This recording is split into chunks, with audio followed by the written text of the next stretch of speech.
lunes a las 6 de la tarde, Todos los Fuegos, con la conducción de Daniel De Santis. En el aire de las 7:40, escucha Todos los Fuegos. Todos los fuegos queman distinto. Una lluvia de rosas también te incendia.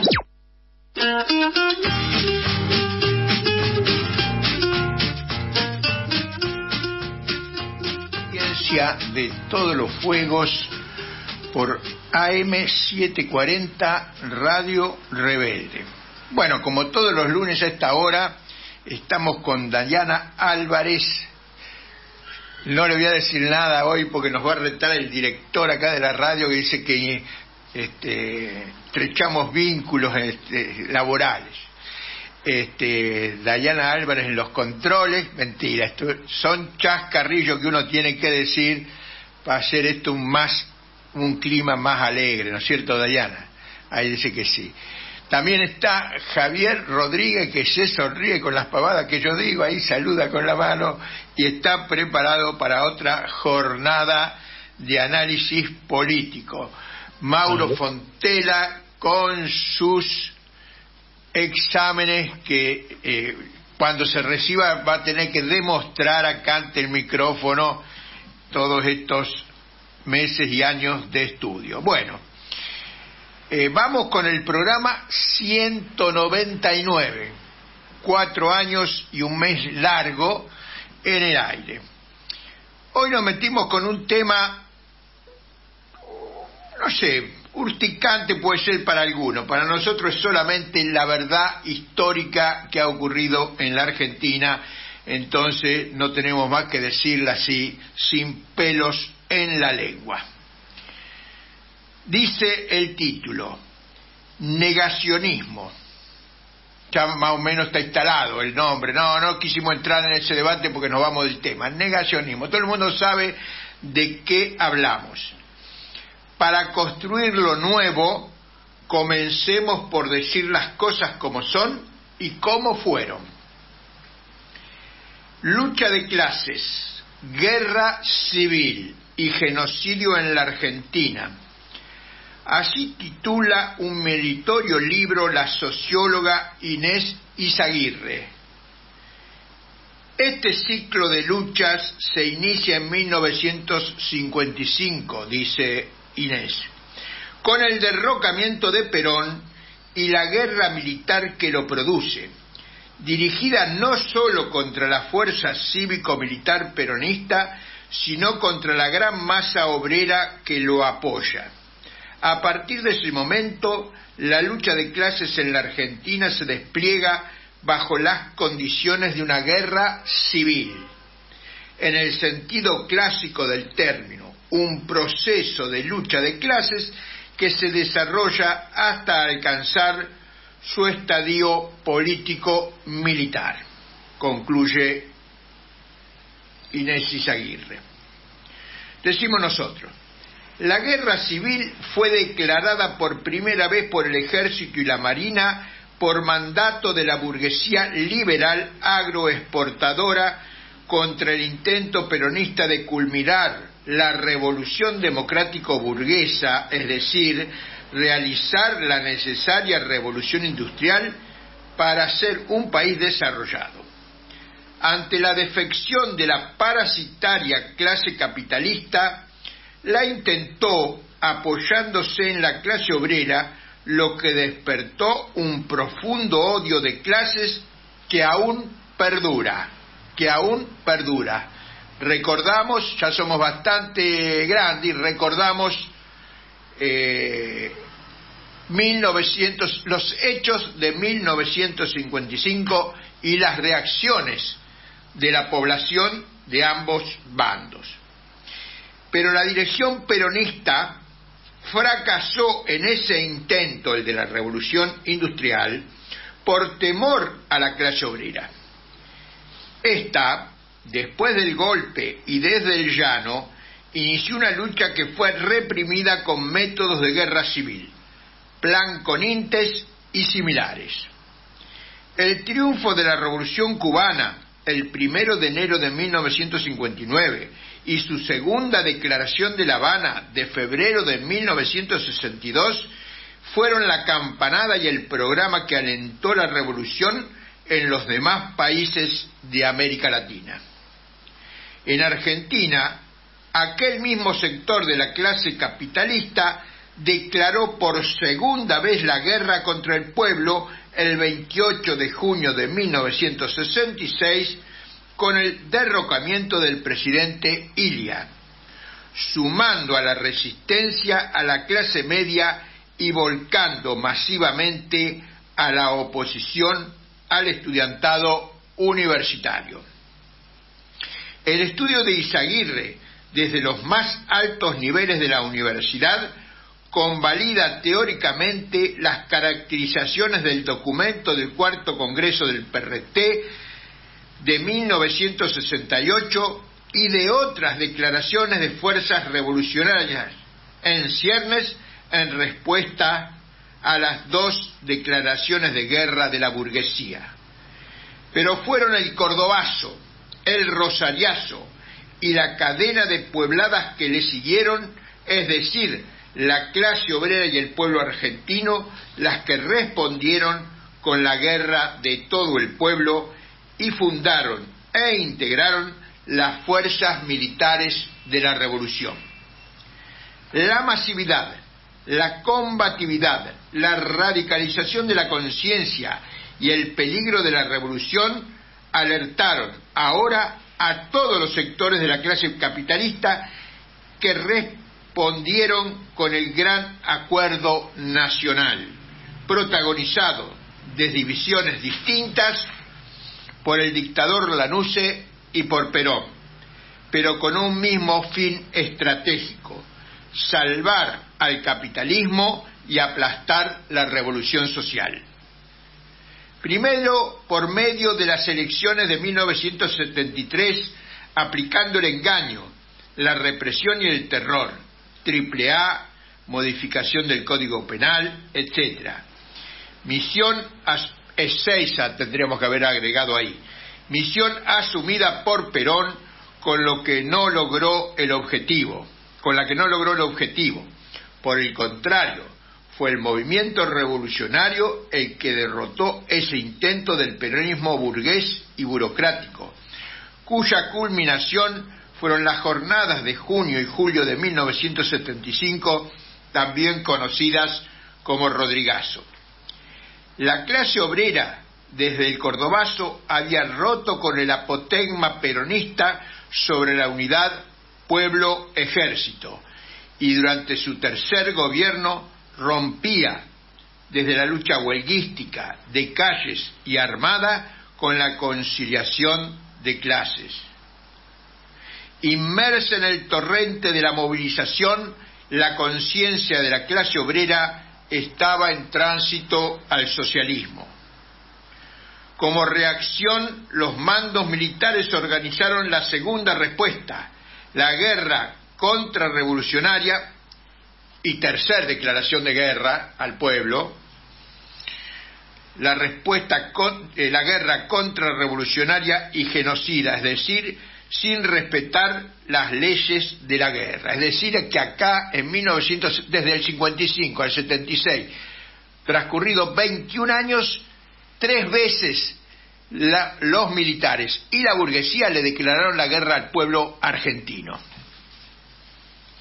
Desde antes del 24 de marzo de 1976, las fuerzas parapoliciales, paramilitares, policiales y militares del Estado estaban ejecutando un plan contrainsurgente, pero a partir de esa fecha desplegaron grandes unidades militares para tomar no solo el gobierno nacional y de las provincias, sino ocupar el territorio cual invasor extranjero.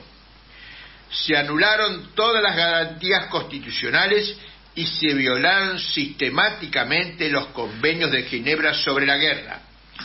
Asesinaron e instituyeron la figura perversa del desaparecido como táctica de guerra, como se ufanaba el propio dictador Videla. El prisionero no existe, está desaparecido. Por esos convenios, en la guerra no se puede torturar hombres, mujeres, niñas, niños, tampoco ancianos. En la guerra no se puede violar mujeres, hombres, niñas, niños ni ancianas. En la guerra no se puede asesinar prisioneras y prisioneros. En la guerra no se puede desaparecer personas, niñas, niños, hombres, ni mujeres, ni ancianos. En la guerra no se puede robar las pertenencias de los desaparecidos. No debe haber botín de guerra. En la guerra no se puede rebajar la condición humana a la de esclavo o siervo. Pero los militares eligieron rebajar su condición a la de los peores depredadores creados por la naturaleza. Todo eso hicieron militares, marinos, gendarmes y policías, y lo hicieron masivamente. Crímenes que siguen cometiendo, porque siguen reteniendo cerca de 3 centenares de niñas y niños nacidos en cautiverio, y siguen sin entregar los cuerpos de miles de desaparecidos. Es decir, que continúan violando los convenios de la guerra y violando los derechos humanos. Siguen cometiendo genocidio. Nada de eso hicieron las fuerzas revolucionarias, porque nuestra militancia era formada en una moral que parte de respetar la condición humana. Por ello, nuestro concepto de aniquilamiento era poner fuera de combate a los individuos y las unidades militares. Para ello, para los militares, el aniquilamiento era el exterminio físico y material de las fuerzas revolucionarias. Por eso nosotros respetábamos las leyes de la guerra y ellos no. El caso del mayor Larrabure, en Córdoba, detenido luego de la toma del cuartel, es una falsificación del ejército. No fue torturado, no fue maltratado, no pesaba 40 kilogramos, no fue asesinado, como dice la falsificación montada por el ejército, sino que se suicidó, como quedó demostrado en juicio, no es que solo lo decimos nosotros. Durante 7 años, 8 meses y 16 días tuvieron la suma del poder público, no ejercieron la justicia porque decidieron cometer genocidio. Esta es la realidad histórica. Como prueba de nuestra diferente moral, vamos a relatar un caso en el que cometimos una tremenda e injustificable falta. Así lo informaba inmediata y públicamente Mario Roberto Santucho en el editorial del Combatiente el miércoles 4 de diciembre de 1974. Dice Santucho: el domingo 1 de diciembre, 3 días después, es decir que la decisión se tomó en forma inmediata y a los 3 días sale publicado en el Combatiente. 3 días. El domingo 1 de diciembre, una unidad del ERP abatió en Tucumán al capitán de inteligencia Humberto Viola, en cumplimiento de las represalias contra la oficialidad del ejército contrarrevolucionario ordenadas por el Comité Central de nuestro partido, como respuesta al asesinato de 16 guerrilleros en Catamarca, desarmados y después de haberse rendidos. Fueron asesinados. Sigue Santucho: en el curso de la acción y en circunstancias cuyos detalles aún no conocemos fehacientemente, murió la niña de 3 años María Cristina Viola y resultó herida la niña María Fernanda Viola de 5 años. Ambas La primera de 3 años, no sé si lo leí, y la segunda de 5 años. Ambas hijas del capitán represaliado. Este desgraciado hecho, que lamentamos profundamente, es un exceso injustificable que mancha la limpia trayectoria de nuestro ejército guerrillero. Consciente de la responsabilidad que le cabe ante nuestro pueblo, el Buró Político del PRT, Dirección Político-Militar del ERP, tomó la resolución de investigar este exceso, adoptar las disposiciones que correspondan y comunicarlas al pueblo argentino. Al mismo tiempo, en homenaje a la sangre inocente de esas criaturas, en previsión de que no se repita un hecho semejante y considerando alcanzado su objetivo, nuestro buró político resolvió dar por cumplida esta campaña de represalias al referéndum del próximo Comité Central. Sigue Santucho. El 12 de agosto pasado, oficiales del Regimiento de Infantería Aerotransportada de Catamarca asesinaron fríamente en Capilla del Rosario a 16 combatientes del ERP, cumpliendo la consigna de no tomar guerrilleros prisioneros, adoptada por la oficialidad contrarrevolucionaria de acuerdo a las orientaciones de sus mandos. En respuesta a esta salvaje masacre, el Comité Central de nuestro partido resolvió ejercitar la represalia, grave decisión que se tomó como extremo recurso para obligar a una oficialidad asesina a respetar las leyes de la guerra. Hoy damos por cumplida esa represalia, no sin advertir que el día de mañana no vacilaremos en emplear toda nuestra fuerza ante la repetición de hechos criminales como los de Catamarca. 2 Morales. Un caso asumido inmediatamente. Fue un exceso. Varios miles de casos que pasados 50 años siguen negando fueron una práctica deliberada, sistemática y elevada a táctica militar.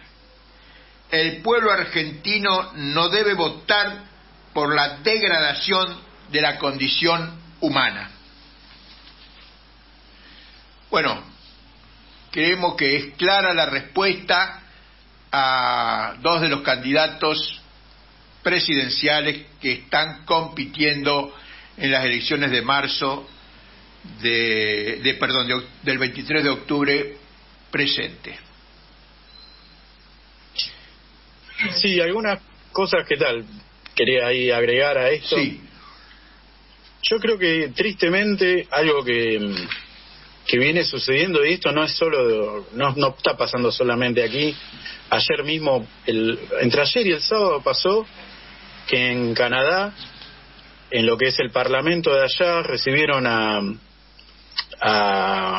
Volodymyr Zelensky, ¿no?, el primer ministro de Ucrania, y con esta cuestión de, digamos, de construir una idea como de que se está peleando una suerte de guerra contra el fascismo, el autoritarismo, el totalitarismo con el que se está construyendo, ¿no?, desde la prensa occidental, todo lo que es ese combate que está sucediendo allá, que no viene al caso, no lo vamos a meternos ahora en esto, pero digamos, es bien sabido que lamentablemente militares y civiles, paramilitares ucranianos formaron parte de escuadrones de la muerte que combatieron contra la población judía y contra población ucraniana en la propia Segunda Guerra Mundial del lado nazi.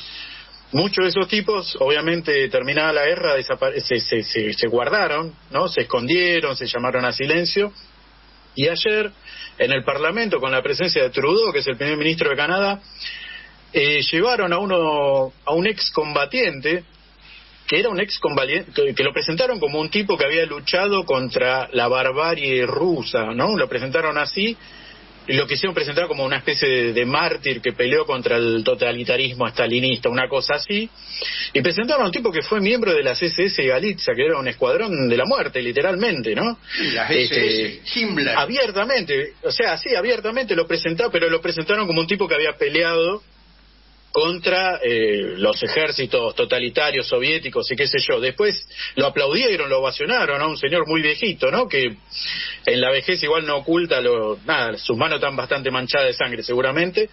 Después, evidentemente alguien habló y dijo, che, ¿se dieron cuenta a quién están homenajeando? Y bueno, hoy están apareciendo unas pseudo disculpas, como que alguien no informó bien, y bla, bla, bla, pero lo cierto es que, digamos, se hizo un homenaje en ese nivel, ¿no?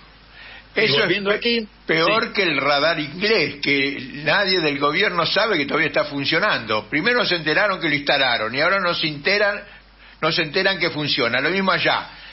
Jefe de las SS... O sea, hay como una desinformación muy extraña, ¿no? Muy direccionada. Ni al cine aquí, fueron en Canadá. ¿Hay cine en Canadá? Debería. No, estamos hablando de un país de primer mundo, de los primeros niveles, ¿no? Pero menciono esto porque, digamos, está pasando hoy en todos lados. Digamos, hay como, digo, por un lado yo creo que lamentablemente a veces el eje, por un lado está en querer hacer esto que charlamos la otra vez, cuando hablábamos de cómo hay estos ejercicios por querer asimilar fascismo a cualquier cosa, ¿no? Y se termina como banalizando y desconociendo, y si hay algo que hacen las derechas actuales, es tratar por un lado como de despegarse, ¿no?, de los atisbos de nazismo, fascismo real y demás, y dibujarse, ¿no?, con una mezcla te hablan como de una democracia, pero en clave autoritaria, te hablan de modelos que tienen que funcionar, de una imposición, y hablan de esto, ¿no?, de construcción de historias que aparentemente son incompletas, ¿no?, y desconocen los roles, por ejemplo, en el caso nuestro, el rol que tuvo claramente el Estado, las fuerzas militares, las fuerzas de seguridad, ¿no?, los policías, ¿no?, el ejército, la marina, bueno, todo esto, dejando de lado obviamente toda la connivencia empresarial y todo esto, pero digamos, hay como esta idea de querer presentar como que hubo una batalla y que solo se está reconociendo una parte y la otra que también peleó por una patria, bla, bla, bla, y se desconoce el contexto, se simplifica la historia, ¿no?, se borran los sentidos, y así después pasan este tipo de cosas como tener a esta Cecilia Villarroel hablando de que la historia es incompleta, que no se cuenta todo, y precisamente si hay algo que no se cuenta es precisamente todo esto, ¿no? Porque si hay algo que han intentado apañar durante todos estos años es el encubrir lo que vos bien mencionabas, ¿no? Todos estos actos que no constituyen de guerra, sino violencia absoluta, autoritarismo, asesinato en masa, ¿no?, genocidio organizado, el rol estatal, de eso no se habla. Siempre es como los terroristas, ¿no?, porque así lo presentan. El editorial de Santucho es una demostración documental de que es falso lo que dice la Villarroel. Nosotros siempre asumimos lo bueno, por supuesto, lo difundíamos, pero también los errores que no cometimos, muchos, excepcionales fueron, este es un caso, y así el único que incluso no fue intencional, como sí, ellos lo hacían intencionalmente. Obvio. Y en todo caso, las pocas veces que asumen alguna responsabilidad en este tipo de cosas, siempre lo presentan como casos excepcionales, o se le fue la mano, ¿no?, alguna cosa por el estilo, y te hablan como de que había quizás sujetos que por ahí tenían ciertas particularidades psiquiátricas y que bueno, se les iba de las manos. Videla, pero digamos, claro, Videla era el presidente, jefe del ejército y presidente.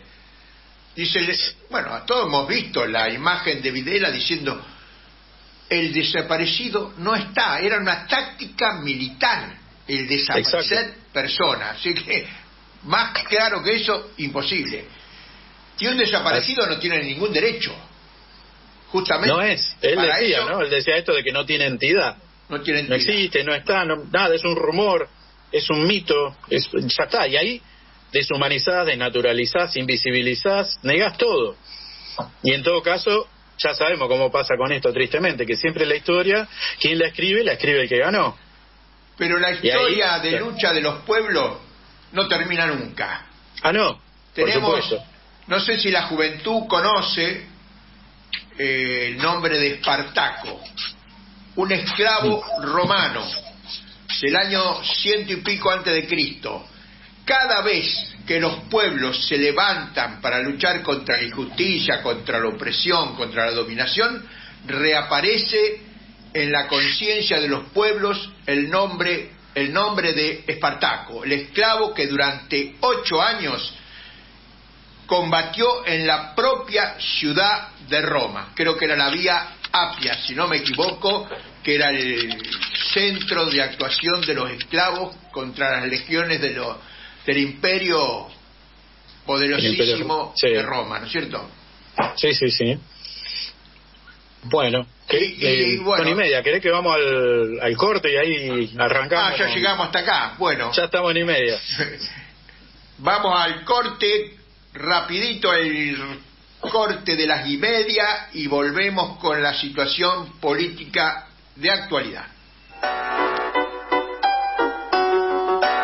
Radio Rebelde AM740. La radio de todos. Todos los miércoles de 19 a 21 horas llega Voces por la Ciudad. Tu lugar de encuentro con lo que hay que saber, con lo que necesitas difundir y te interesa. Voces por la Ciudad. Tu voz. Conducción y dirección general Daniel Alumni. Recreo. Todos los jueves a las 21 horas hagamos un recreo en Radio Rebelde. Elizabeth Machado te acompaña con las novedades, estrenos y datos curiosos sobre cine, series, teatro y algo más. Recreo, jueves 21 horas por Radio Rebelde. Recreo. Los jueves a las 7 de la tarde, Rebeldes por Malvinas. Un programa que analiza la realidad desde la óptica de la soberanía de nuestro pueblo argentino. Rebeldes por Malvinas. Jueves de 19 a 21. Para que seamos de una vez por todas libres de toda dominación extranjera. Argentina es un país muy grande, grande por su territorio, pero también por sus héroes. Argentina tiene todavía mucho más para crecer y desarrollarse. Crecer con más rutas, hospitales, universidades, puentes, acueductos, túneles, centros de desarrollo infantil. Todas estas obras son la llave para un país que nos abrace a todos. Una Argentina grande es con obra pública. Primero la gente, Ministerio de Obras Públicas, Argentina Presidencia.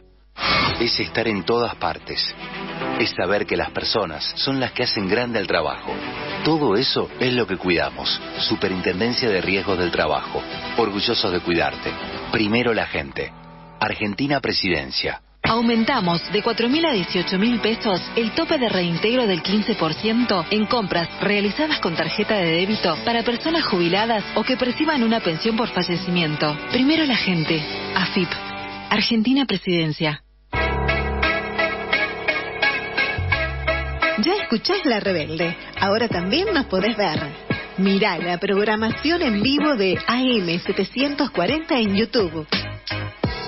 Nos buscás como Rebelde Radio 740. Te suscribís y ves en vivo todos los programas de La Rebelde. Ya escuchás La Rebelde. Ahora también nos podés ver.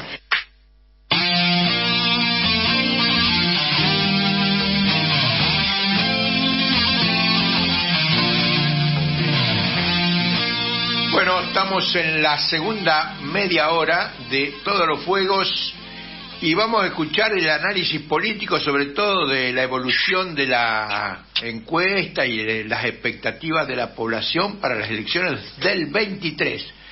Javier. Ahí va. Bueno, una vez más, acá estamos.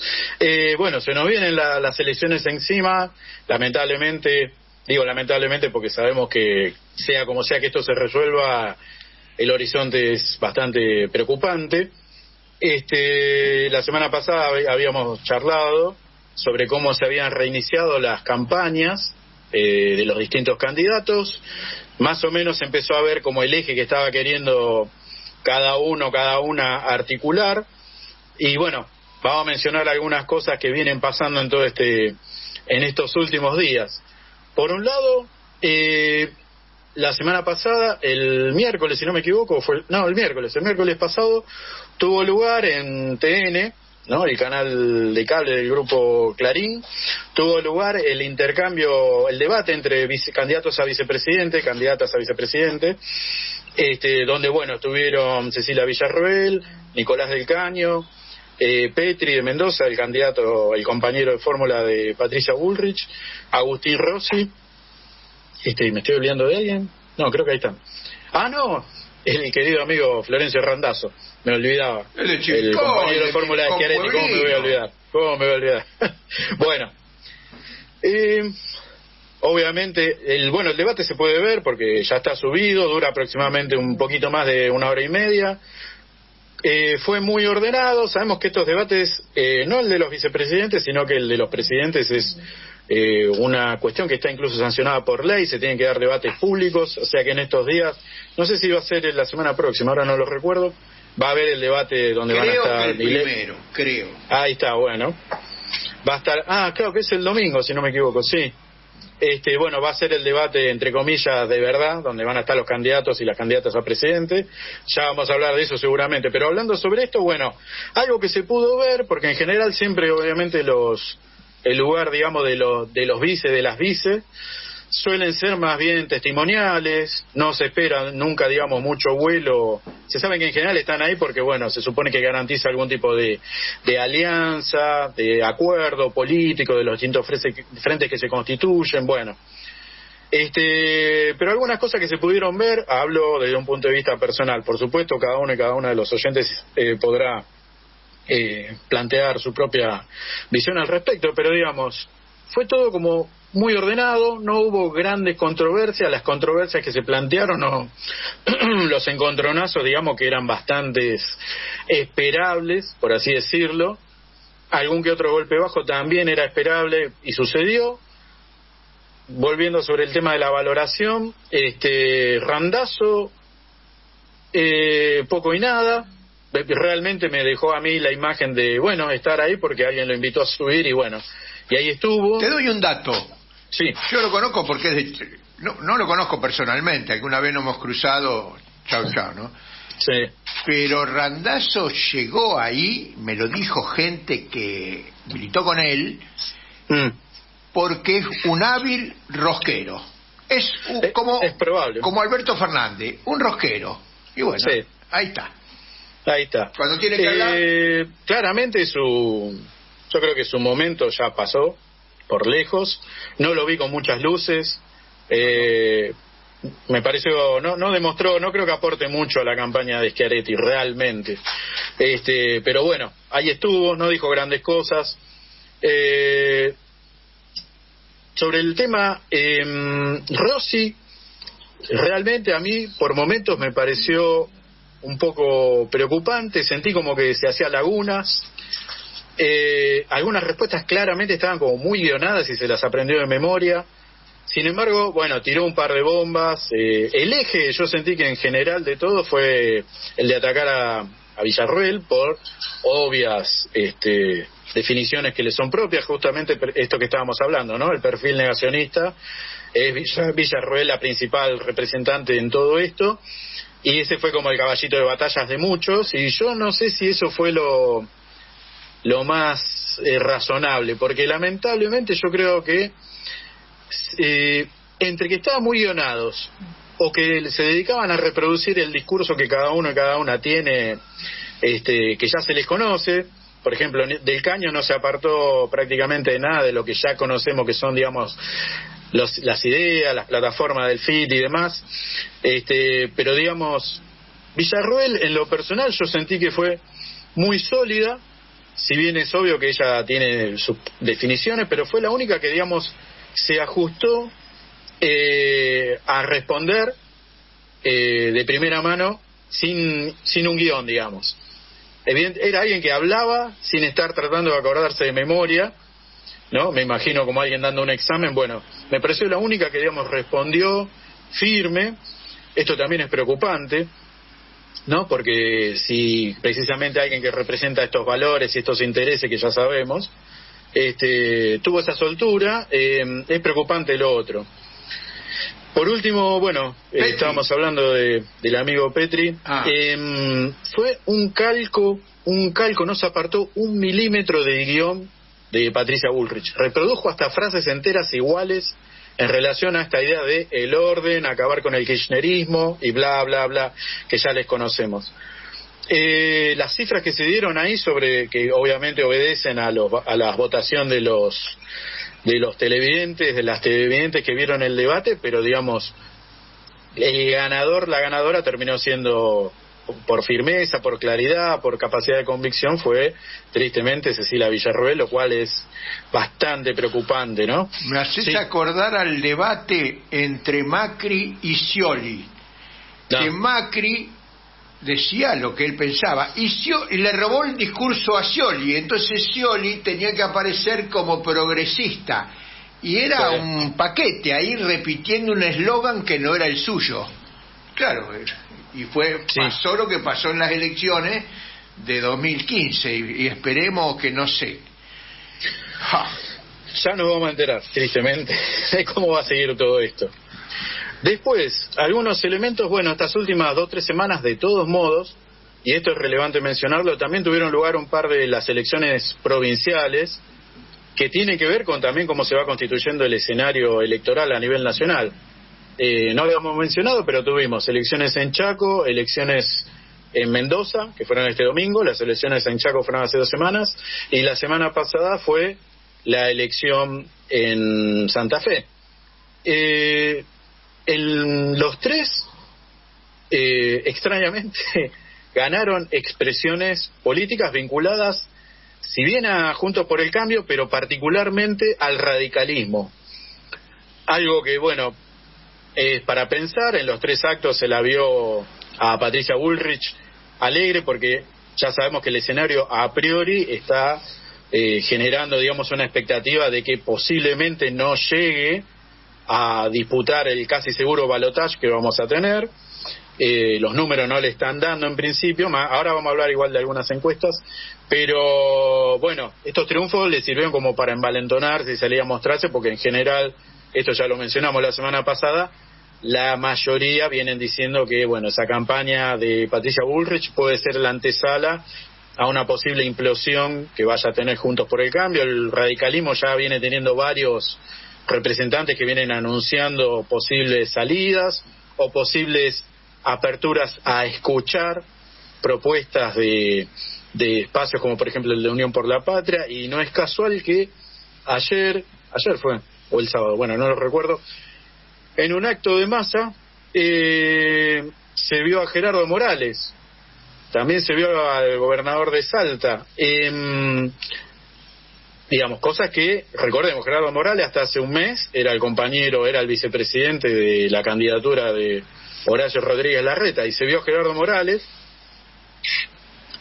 dando a entender que posiblemente vaya a haber un escenario de acercamiento, y el propio Massa lo dijo en ese mismo acto, de que está convencido de que van a hacer un llamado a constituir un nuevo gabinete donde integren fuerzas políticas, incluso no solo no peronistas pero afines, sino también habló de modo abierto sobre el radicalismo. De hecho hay versiones de que hablan de que posiblemente el nuevo gabinete económico lo constituyan algunos reconocidos economistas radicales.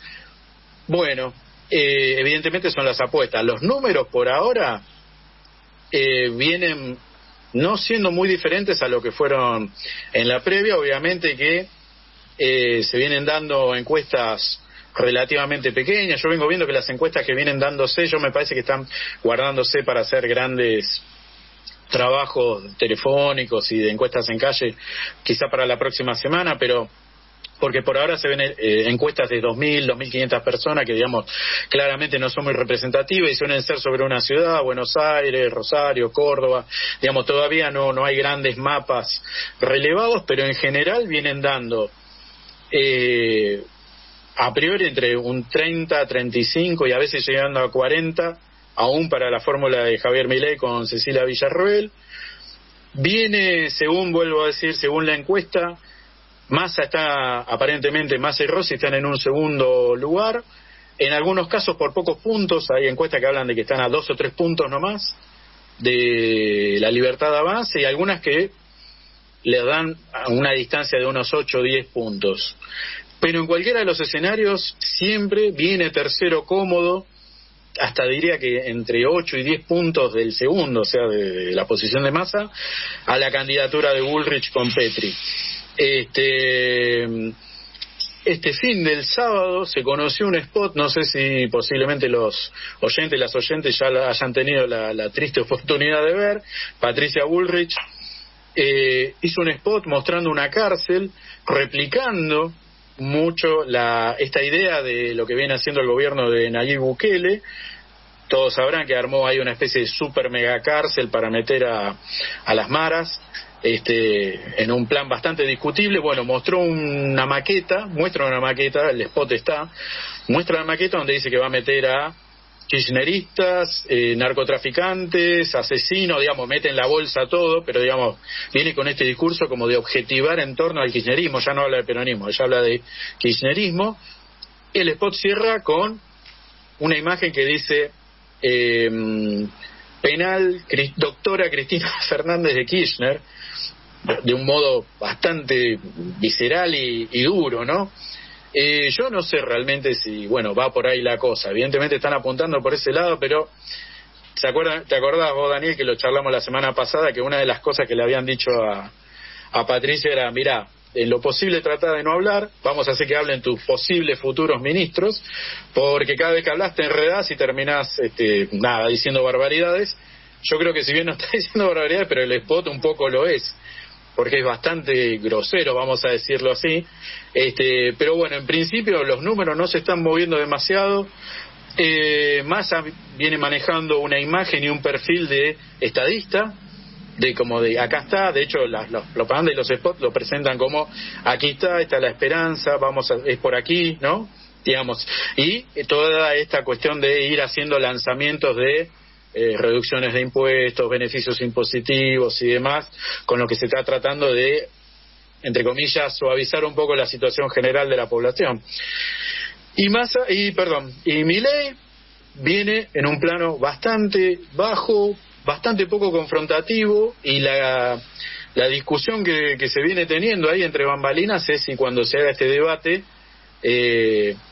hay dos Milei, ¿no? Hay un Milei que habla tranquilo y hay un Milei que cuando lo repreguntan o por ahí le hacen un cuestionamiento medio profundo, inmediatamente explota y empieza el Milei explosivo que empieza a decir barbaridades. Se supone que ya hoy eso no le estaría sumando tanto, y sí lo otro es mostrarse como un perfil, vamos a decir, justo, equitativo, centrado, racional. Vamos a ver. La verdad que medio abierto todavía, pero lamentablemente el horizonte sigue siendo bastante poco prometedor en general para los trabajadores y trabajadoras.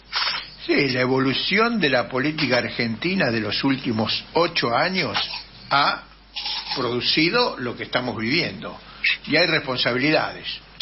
Sí, claro, por supuesto. Porque discutía con un compañero de la cuestión del mal menor, que había que votar al mal menor. Digo, sí, la foto del mal menor, pero hace 8 años que venimos apostando al mal menor, y el mal menor cada vez se parece más al mal mayor, y todos confluyen en lo mismo. Entonces, veamos la película, no la foto. Y hay que ver, si querés vamos por ahí cerrando con esto, se dieron un par de cositas que, por un lado, el viernes hicieron un acto conjunto Milei con el histórico, vamos a decir, negociador de intereses laborales, por no decirlo de otra manera, en contra de los trabajadores, Luis Barrionuevo, que se presentó como la posible pata sindical de Milei, en un acto que terminó con una arenga donde se cantó la marcha peronista, ¿no? En un ámbito donde estaban todos los militantes de La Libertad Avanza, lo cual hace pensar porque por el lado de Juntos por el Cambio se está articulando un discurso en el que dicen que ya hay vasos comunicantes entre Unión por la Patria y La Libertad Avanza. Bueno, obviamente cada cual plantea, digamos, las controversias y los intereses que cada uno ve. Es medio raro todo esto, pero digamos, no hay un aislamiento absoluto entre ciertos sectores del peronismo y La Libertad Avanza. Eso para es nada, una realidad. Para nada. Exactamente. De hecho, estos días se vio... Cada vez se parecen más. Sí, no está tan lejano. Por lo cual uno también se queda después pensando si realmente... ¿cómo sería un posible, porque bueno, a esta altura ya lo tenemos que pensar, cómo sería una posible gestión gubernamental de La Libertad Avanza? ¿Cuánto margen va a tener o no? Porque sabemos que no hay mucho, digamos, por fuera de toda la construcción mediática, después no hay mucha construcción real a nivel político en la calle, ¿no? Digamos, de La Libertad Avanza. No sé cuánta gobernabilidad va a haber ahí, y obviamente, ¿quién es garante histórico siempre de poder asegurar alguna gobernabilidad en este país? Negociar con los espacios peronistas, guste o no. Sí. Bueno, Javier, vamos a cambiar de tema. Vamos a un tema más económico-científico.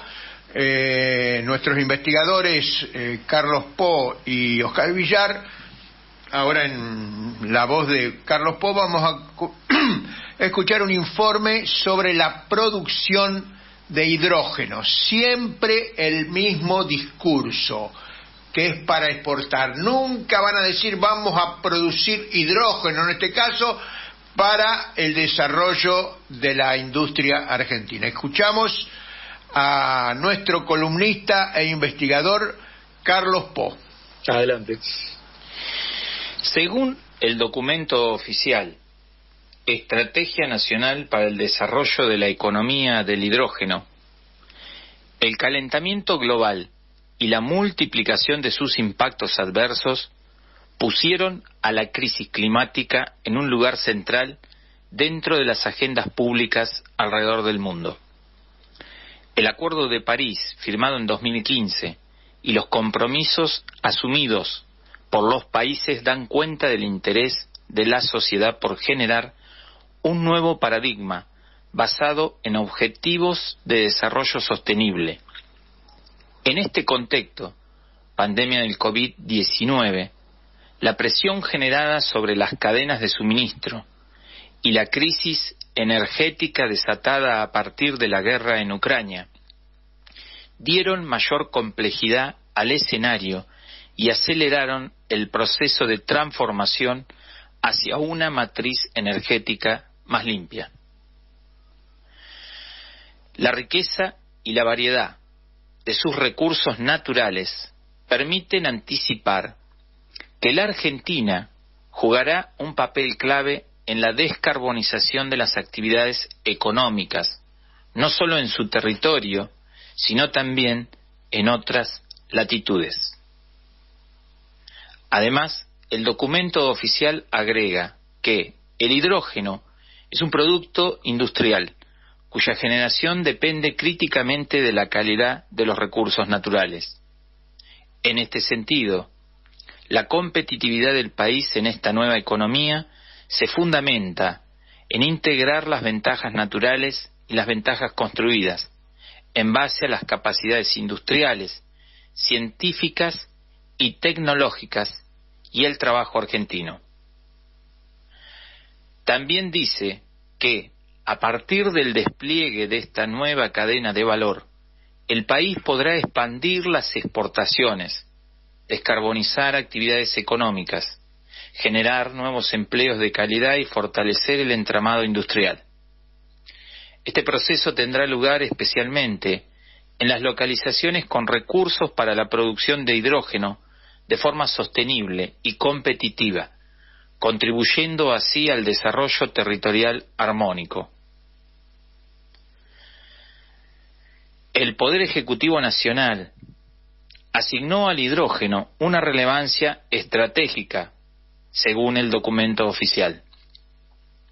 Las primeras acciones orientadas a la promoción del diálogo público-privado se iniciaron en 2021 y derivó en febrero de 2023 en la constitución de la Mesa Intersectorial del Hidrógeno. Este espacio, creado en el ámbito del Consejo Económico y Social y liderado por la Secretaría de Asuntos Estratégicos de la Presidencia de la Nación, trabajó en la coordinación entre el sector privado y diferentes áreas de gobierno, nacionales y provinciales, para elaborar la Estrategia Nacional de Hidrógeno.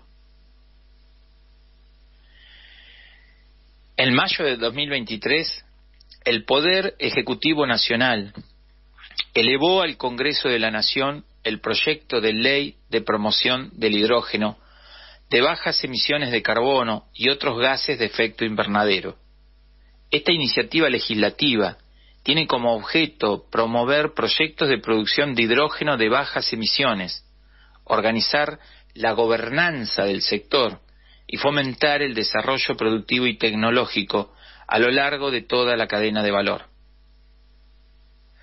También el documento oficial dice que la Secretaría de Asuntos Estratégicos, en coordinación con el Ministerio de Ambiente y Desarrollo Sostenible, está realizando una evaluación ambiental estratégica para proveer de un marco de sostenibilidad a la Estrategia Nacional del Hidrógeno, planificar el despliegue territorial de esta nueva actividad y asegurar los objetivos de una transición justa. Sobre la visión de la Estrategia Nacional del Hidrógeno, el documento oficial sostiene que, en primer lugar, se reconoce la importancia de impulsar el desarrollo tecnológico y productivo en toda la cadena de valor, incluyendo la producción de los bienes de capital críticos y la provisión de servicios tecnológicos.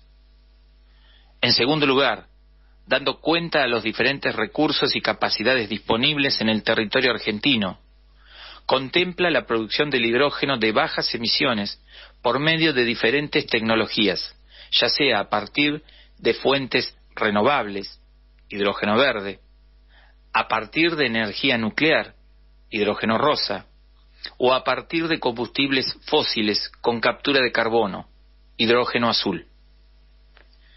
En tercer lugar, establece dos pilares para el despliegue de la economía del hidrógeno: el mercado interno, fundamental para generar condiciones iniciales, evaluar prototipos y desarrollar tecnología nacional, y los mercados de exportación orientados a la producción en gran escala, altamente competitiva, sacando ventaja de la calidad de los recursos naturales y las capacidades construidas.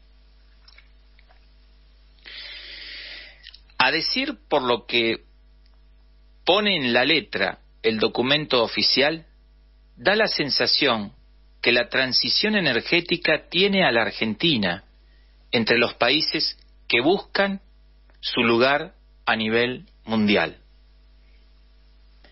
Pero la pregunta que nos hacemos es: ¿somos un país con un desarrollo soberano que estamos a la vanguardia de la transición energética? ¿O somos un país dependiente que solo satisface las demandas de los países más desarrollados del hemisferio norte? Actualmente, Argentina produce hidrógeno gris, con una producción anual de 0,4 millones de toneladas al año para consumo interno. Este tipo de hidrógeno se obtiene a partir del gas natural y es el más contaminante. Para el 2050 se prevé producir unos 5 millones de toneladas. Los proyectos que se desarrollarán en la Patagonia tienen un marcado sesgo exportador, ya que 4 millones de toneladas serán destinadas a la exportación y solamente 1 millón de toneladas será para el abastecimiento del mercado interno.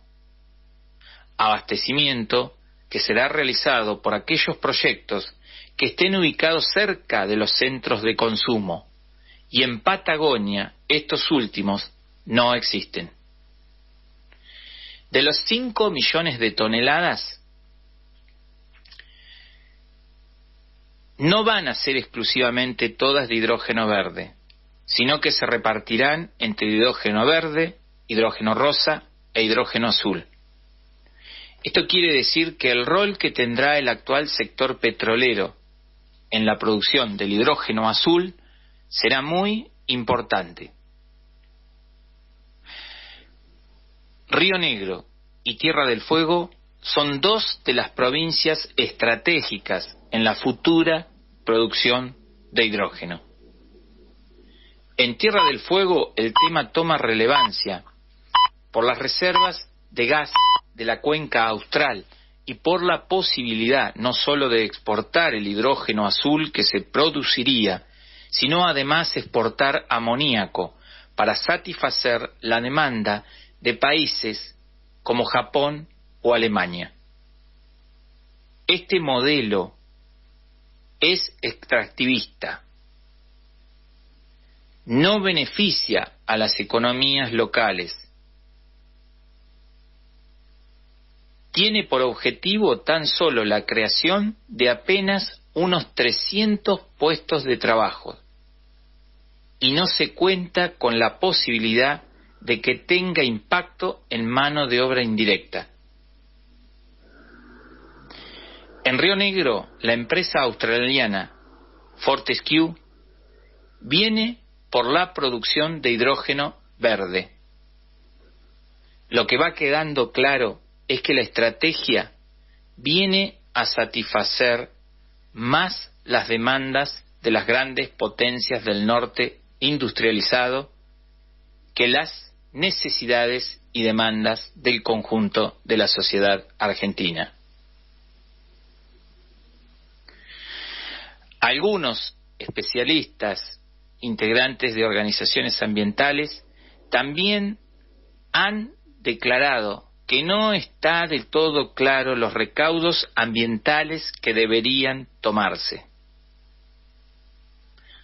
Como podemos apreciar, los ganadores siguen siendo siempre los mismos, los grandes monopolios de los países imperialistas de Occidente que refuerzan su proyección sobre el sur de nuestro país y de todo el Atlántico Sur, utilizando para ello la estrategia desarrollada a partir de la alianza militar AUKUS, Australia, Reino Unido y Estados Unidos, que operará desde la base de submarinos nucleares que el Reino Unido viene construyendo en las Islas San Pedro, Georgias del Sur para el invasor británico, las cuales se encuentran bajo reclamo de la República Argentina como parte integrante del territorio de la provincia de Tierra del Fuego, Antártida e islas del Atlántico Sur.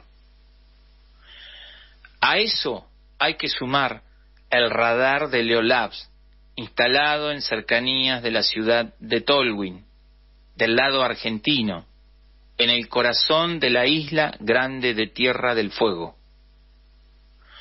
Todo esto pone en evidencia que la estrategia esbozada es continuar siendo un país oprimido por el imperialismo, agraviado por el ultraje del colonialismo británico, completamente dependiente y que solo tiende a desarrollar capacidades que satisfagan las leoninas demandas de los países más opulentos del hemisferio norte. Noticias. Política. Alicia Kirchner dijo que la coparticipación mira solo el centro del país y debería ser más equitativa. La candidata a senadora nacional de Unión por la Patria agregó que la distribución no mira la periferia. Además destacó que los logros de su gestión fueron producto de una visión de desarrollo con bases sólidas. Lo expresó al cierre de la presentación de un informe de lo hecho como gobernadora de la provincia en la Casa de Santa Cruz. En contra de la idea del mal menor, Nicolás del Caño llama el diputado presidente por el Frente expresó en diálogo con Telam Radio. De las 5 listas, la única lista que te plantean no seguir sometidos al Fondo Monetario justamente es el Frente de Izquierda, y para lo que se viene realmente es muy importante conquistar más diputados en el Congreso, tener una importante votación a Miriam Bregman en todo el país para las luchas que se van a venir, ¿no? Seguramente, y creo que eso es muy importante, convocar a toda la gente que el 22 de octubre vaya a votar por sus convicciones. Fútbol. Platense derrotó a Unión en un partido clave por la permanencia. Se impuso por 1-0 en el encuentro válido por la sexta fecha de la zona B de la Copa de la Liga. El delantero Nicolás Cerveto, de penal, anotó el gol en el estadio Ciudad de Vicente López. Más información en telam.com.ar.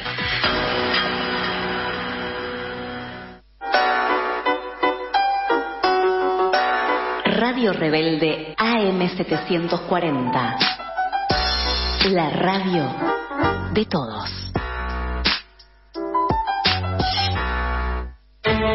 ¿Cómo se hizo millonaria la familia Macri? 1982. Estatización de la deuda privada del grupo Macri por parte de Domingo Cavallo durante la dictadura militar. 1989. Contrato entre Mauricio Macri y Juan Carlos Bruselot para la construcción de las cloacas de Morón. 1991. Contrabando de autos de la empresa Sebel, presidida por el señor Mauricio Macri. 1991. El escándalo de Manliva. 1995. Decreto de Domingo Cavallo, que se llamó Decreto Sebel, por el cual se condonaba la deuda de 450 millones de dólares como consecuencia del contrabando que se había hecho. La fuga de capital de las empresas Sideco, Socma Americana, Correo Argentino, todas del grupo Macri por más de 50 millones de dólares. 2016-17.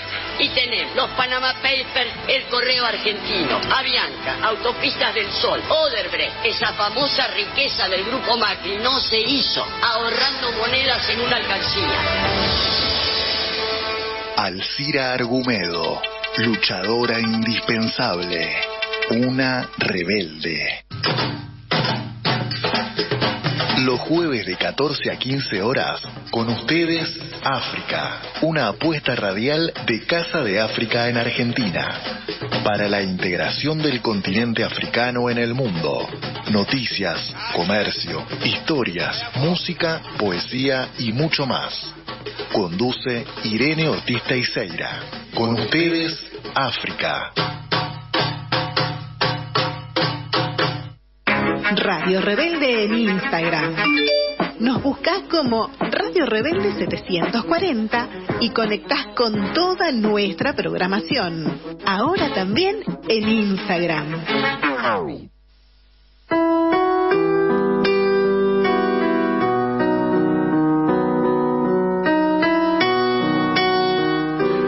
Bueno, entramos en la segunda hora de Todos los Fuegos por Radio Rebelde. Recibimos un audio personal del amigo y compañero Eduardo Lucita y nos pareció interesante porque aportaban al análisis de la situación política y también económica, pero sobre todo la situación política con respecto a las elecciones. Vamos a escuchar entonces a Eduardo Lucita. Hola Daniel, buen día. Mira, lo central es que estamos ante un fin de ciclo y se está reorganizando un nuevo ciclo en el plano económico y en el plano político también. Hay un agotamiento del kirchnerismo, no quiero decir que vaya a desaparecer, pero va a ser una corriente interna dentro del peronismo que se va a reciclar, ya veremos cómo. Pero lo que es cierto que en este momento la crisis del peronismo es muy grave, está sin conducción y se ha roto el verticalismo que es tradicional en el peronismo, ¿no? En este sentido, la aparición de Massa es realmente un peligro, como también lo es la Bullrich. Acá la derecha en su conjunto, derecha y ultraderecha, digamos, tienen un 60% hasta ahora. Veremos cómo resulta en esto, ¿no? Pero hay una reorientación en ese sentido, hay un consenso extractivista, exportador, estabilizador de la economía, que es ajuste y sometimiento al fondo, que lo comparten los tres candidatos a presidente. Podrá haber diferencias de tiempo, de modelo entre unos y otros, pero el trazo grueso es ese. Ahora, la diferencia está, decir que más ajusta es decir descubrir el agujero del mate. La diferencia está en que hay una serie de derechos cívicos conquistados en estos 40 años de democracia burguesa que con Milei y con Bullrich se pueden perder, y que con Massa creo que no, porque Massa en eso no se va a meter a tratar de anular la ley del aborto, la ley de educación sexual integral. Massa no se va a meter a anular el principio de ultraactividad en los sindicatos, con lo cual se rompería el eje central de los sindicatos argentinos, se pondría en contra toda la burocracia. En fin, no creo que Massa vaya a avanzar. Esa es la diferencia, ¿no? En ese sentido, yo no discuto, no me pongo a discutir entre los que plantean cortar boleta a favor de Massa y fortalecer el bloque de diputados de la izquierda, o los otros como yo, que hemos firmado el apoyo a las candidaturas del FI de boleta completa. Yo creo que las dos opciones son válidas. Lo fundamental, creo yo, es reforzar una bancada de izquierda, que va a ser difícil, ¿no?, en el Parlamento, porque muchas de las cosas que esta gente quiere hacer, ya sea Bullrich o Milei, necesitan leyes. Y bueno, ahí, como va a estar muy dividido el Parlamento, en la Cámara de Diputados y en senadores también, nadie va a tener mayoría ni quórum propio, una bancada de izquierda puede jugar un papel. No digo que sea seguro, pero puede jugar un papel importante y frenar algunas cosas, conseguir concesiones en otras, en un marco de orientación general derechizada. Ahora, lo importante, te digo, es el agotamiento del ciclo político. No te olvides que cualquiera que gane, a partir de 2024, pero sobre todo 2025, va a tener dólares. Van a ingresar dólares a rolete, porque Vaca Muerta ya va a estar funcionando a full, se va a terminar el año que viene se va a terminar la parte chiquita que queda del gasoducto del norte, y con la reversa se va a solucionar, no se va a importar más gas de Bolivia, que por otra parte no hay más gas, eso va a ser ahorro de dólares, y por ese mismo conducto se va a exportar gas a Brasil, o sea que va a entrar más guita por ahí. Al litio, con comunidades o sin comunidades, lo van a hacer funcionar, porque la burguesía argentina no tiene otra salida. El cobre, van a explotar mucho el cobre, y el agro, la cosecha va a recuperar los 20.000 millones de dólares, o sea que en 24, 25, todos van a una renegociación con el Fondo Monetario. Massa en este momento se caga en el acuerdo con el fondo, los del fondo están enojados. Margaret Yellen en Estados Unidos dice que hay que cancelar el acuerdo con el fondo. Bueno, pero todos saben que a partir de enero del año que viene hay que reorganizar el acuerdo con el Fondo Monetario, un nuevo acuerdo, a saber cómo será, las condiciones que pongan, etcétera, ¿no? Pero yo creo que hay que verlo en ese marco. Hay ciertas condiciones, me parece, que está imponiendo hoy el neoliberalismo que van a entrar a formar parte de cualquier gobierno. Veremos, si Kicillof gana la provincia de Buenos Aires, se van a refugiar todos ahí. Kicillof hoy es el único capital intelectual que le queda al peronismo, el único que tiene 2 dedos de frente. El resto es una pobreza franciscana. Así que bueno, veremos. En el cambio de ciclo político y económico hay que tener en cuenta que el bloque de las clases dominantes se está también reconfigurando, ¿no? El capital agrario e industrial como el capital financiero son número opuestos. pero se está redefiniendo el papel que va a jugar la industria en ese bloque dominante, porque la industria está en retroceso respecto a todo lo demás. Y hay que tener en cuenta qué papel podría llegar a jugar lo que conocemos como la industria del conocimiento, todo lo tecnológico, porque es exportadora neta de varios miles de millones de dólares por año, no tiene componente importado y ya da trabajo a más de 100.000 personas con salarios muy elevados, ¿no? Ahora, lo que creo que está fuera de toda duda, cuál va a ser el comando de ese bloque de las clases dominantes, y esa va a ser la alianza entre el capital financiero y la renta de la tierra en términos de agraria, hidrocarburífera y minera, ¿no? Y eso tiene claras implicancias políticas, como se puede comprender fácilmente.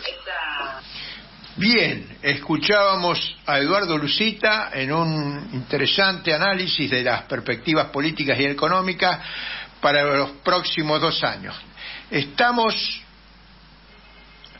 Estábamos en comunicación con Horacio Robelli, pero parece que se ha cortado la comunicación. Hablamos con Horacio que íbamos a hablar de estas medidas de devolución del IVA, rebajar el impuesto a las ganancias y otras medidas que está tomando Sergio Massa. Pero sí, vamos a escucharlo a Horacio. Horacio, nos reconectamos, estamos en comunicación. Hola, Horacio Robelli. ¿Qué anda pasando? No nos podemos comunicar. Está conectado, pero yo no lo escucho. ¿Vos hablás con él?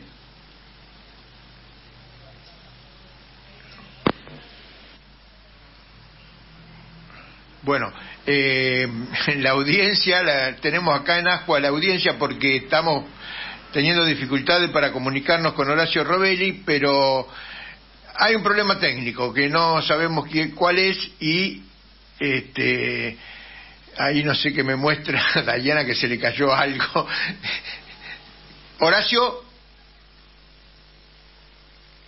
Horacio, bueno, todavía no hemos podido subsanar la situación. Tenemos a Horacio en línea.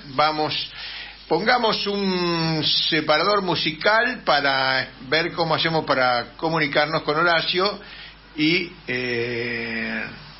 poder realizar la entrevista que teníamos proyectada, Dayana.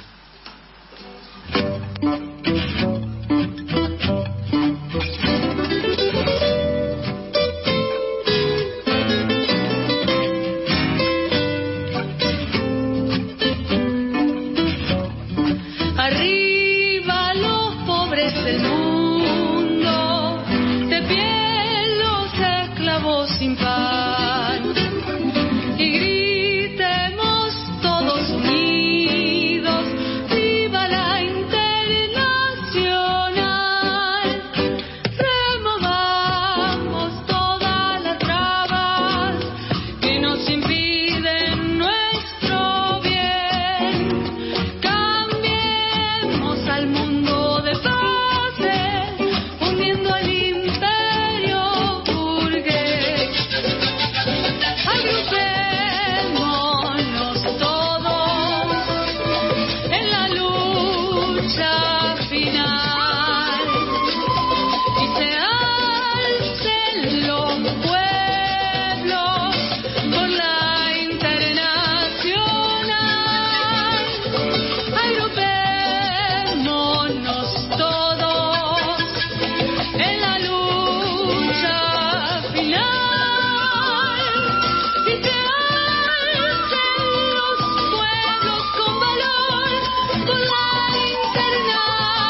passamos nessa luta final.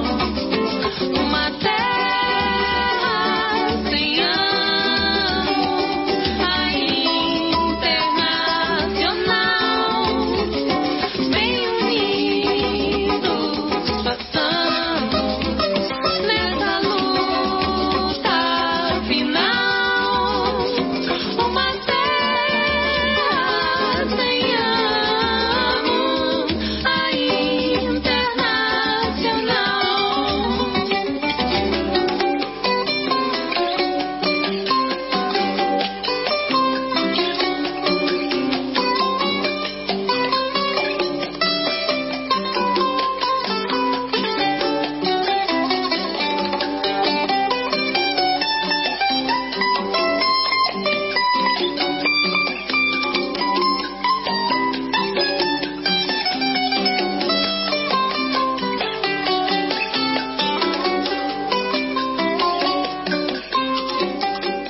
Hola Horacio, ¿estamos en comunicación?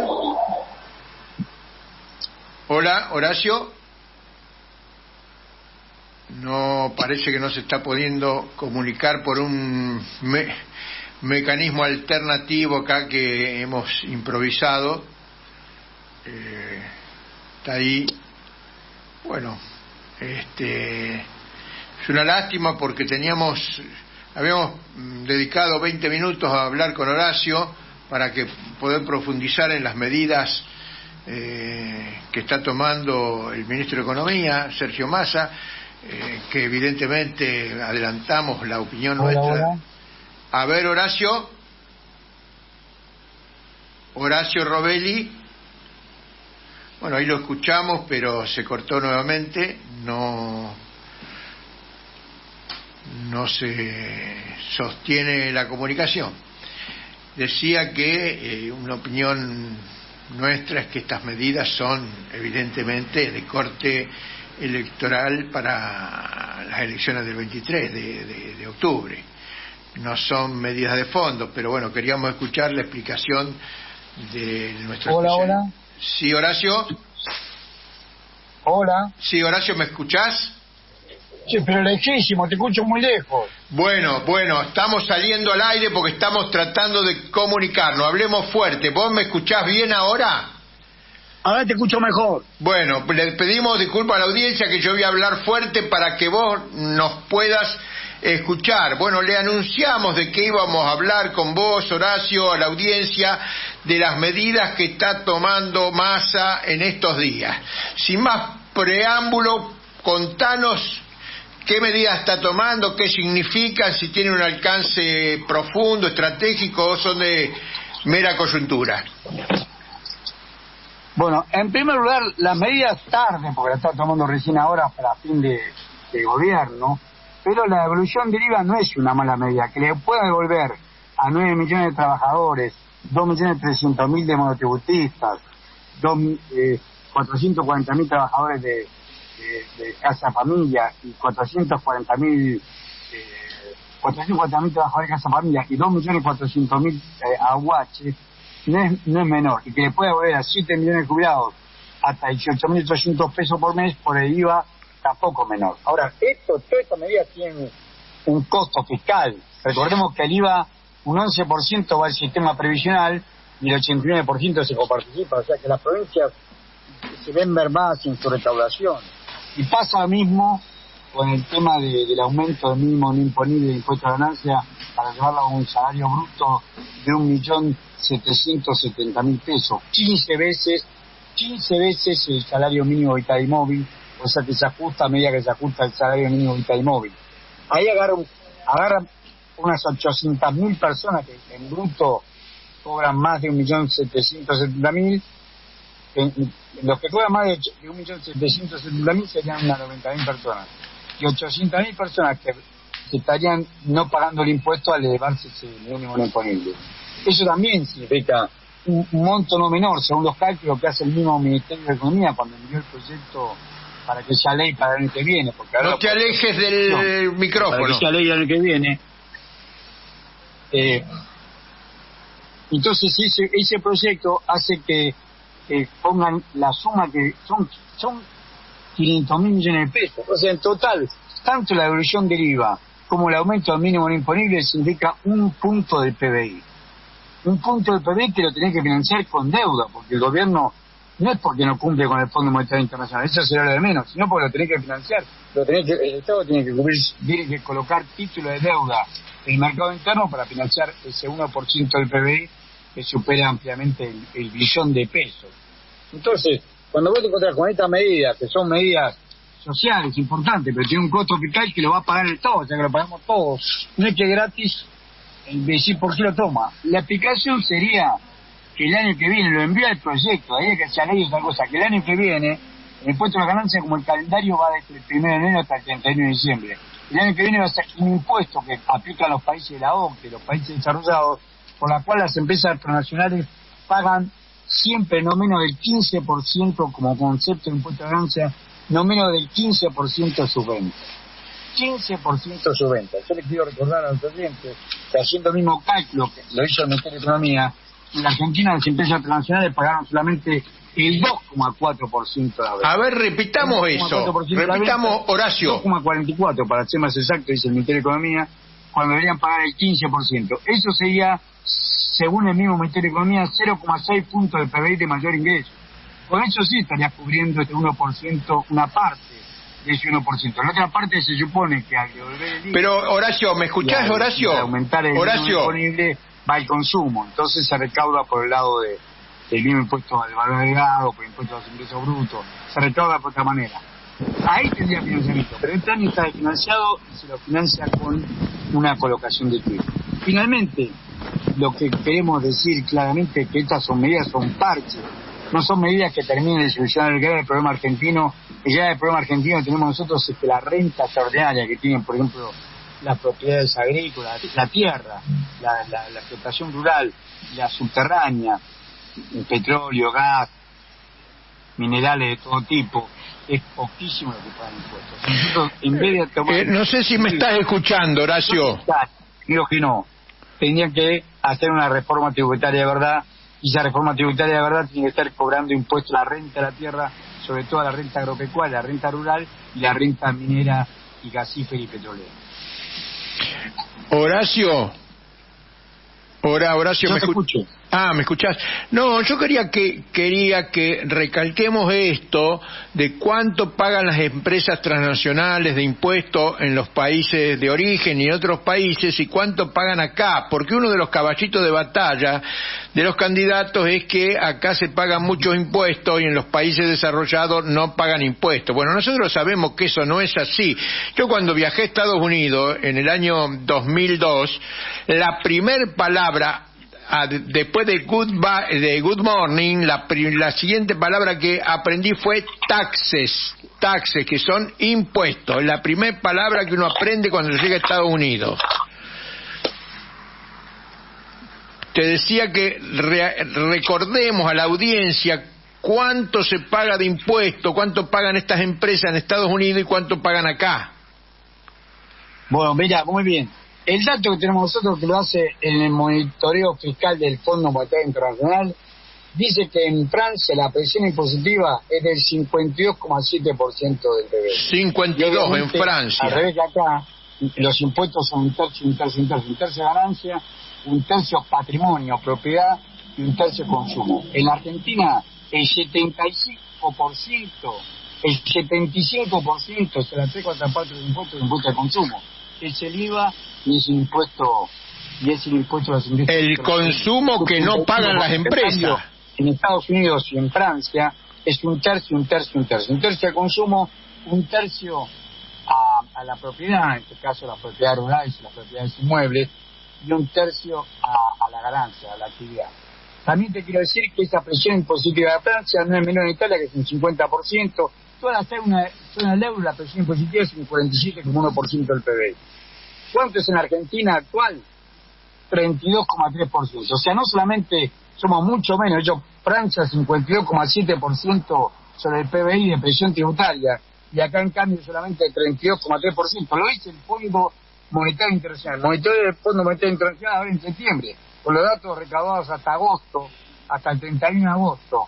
de todos estos países, Francia, Italia, zona euro, Reino Unido, Australia, Japón, Israel, Brasil, Argentina, la Argentina solamente el 32,3% del PBI es el total de impuestos nacionales y provinciales, y con el agravante el 75% es impuesto al consumo.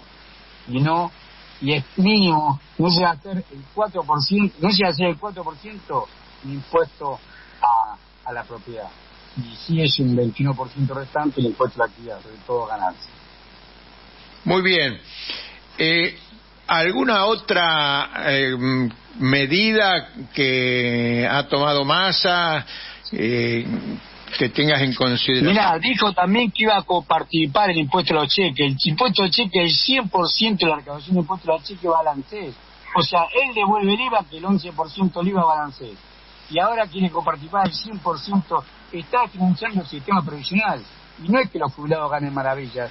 El hueso, la mínima es 124.850 pesos entre el mes de septiembre. 124.850 pesos. Y el 60% de los 7.200.000 jubilados nacionales, el 60% cobran la mínima o 2 veces la mínima. Y está cobran mal porque no tienen ingresos, y él encima le aumenta el mínimo disponible, con lo cual la recaudación del IVA va a ser menor. Y te repito, el 11% de la recaudación del IVA va directamente al ANSES, sino que encima ahora propuso ayer alegremente en Salta que iba a coparticipar el impuesto, lo tiene que hacer por ley, el impuesto al débito y crédito bancario, el impuesto al cheque, que un 100%, la totalidad del ingreso va al sistema previsional. Bueno, Horacio, hemos tenido dificultades. Van 2 programas seguidos, te pedimos disculpas, sabemos de tu disposición, de tu voluntad para colaborar con el programa, así que esperemos que el próximo lunes podamos tener una entrevista mucho más efectiva, mejor programada por parte nuestra. Te agradecemos tu participación en todos los fuegos. Al contrario, y agradecido soy yo, me siento parte del programa. Y estas cosas técnicas pasan siempre. Muchísimas gracias. Un abrazo. Ahí vamos a la tanda de las 1:30 para volver a 2 orillas con Silvia Visconti. Radio Rebelde AM740. La radio de todos. Proyecto Cultural Maíz Radio, un programa argentino e indo-latinoamericano. Entrevistas, poesía, opinión y debate. El programa del movimiento social y político Proyecto Cultural Maíz. Martes de 21 a 23. Un programa que cuenta con vos. El Ángel de River. Hay un ángel que vuela. Martes, de 20 a 21. Gambeteando las nubes. Roberto Alonso y Daniel Galazo te harán revivir en la voz de los protagonistas los momentos imborrables que hicieron la historia del más grande, River Plate. El Ángel de River. Soberanía.ar, un programa del Movimiento Federal por la Soberanía Nacional, luchando por la segunda y definitiva independencia. 90 buques mercantes, 20 de guerra, 20 de guerra. Por el recupero de nuestros ríos y puertos, del control de la pesca marítima, del lago escondido, de nuestras queridas Malvinas, de nuestros recursos naturales. Sociedad civil y un Estado-nación fuerte en sólido vínculo con los pueblos y naciones de la patria grande. Todos los lunes de 20 a 21. Idea y producción general Santiago Ernesto Ali Bruyú. Conducción rotativa Josefina Centurión, Alicia Muzio, Ana María Gómez, Carlos Hardwick, Tomás Pérez Bodria, Héctor Francia, Roberto Lopresti, Héctor Lino Castro y Rubén Oscar Buzot. Inauguramos el gasoducto Presidente Néstor Kirchner, con cientos de kilómetros de acero en manos de miles de trabajadoras y trabajadores.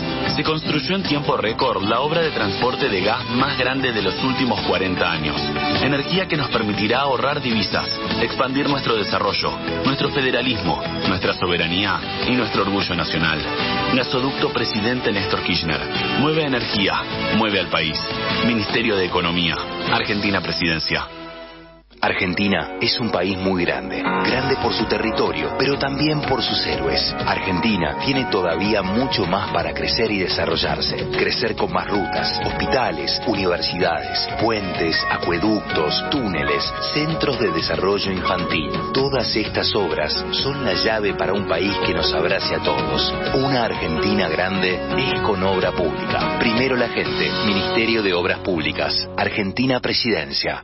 Aumentamos de 4.000 a 18.000 pesos el tope de reintegro del 15% en compras realizadas con tarjeta de débito para personas jubiladas o que perciban una pensión por fallecimiento. Primero la gente. AFIP. Argentina Presidencia. Radio Rebelde en Instagram. Nos buscás como Radio Rebelde 740 y conectás con toda nuestra programación. Ahora también en Instagram.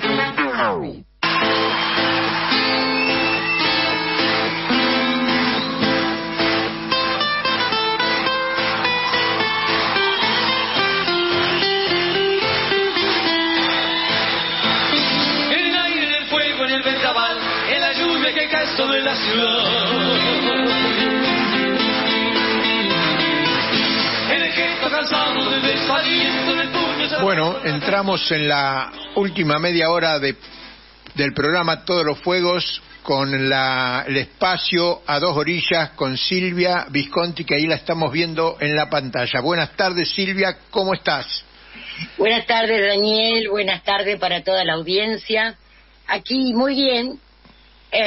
Hoy queriendo acercarles a alguien conocido por todos los argentinos, en realidad su obra ampliamente conocida.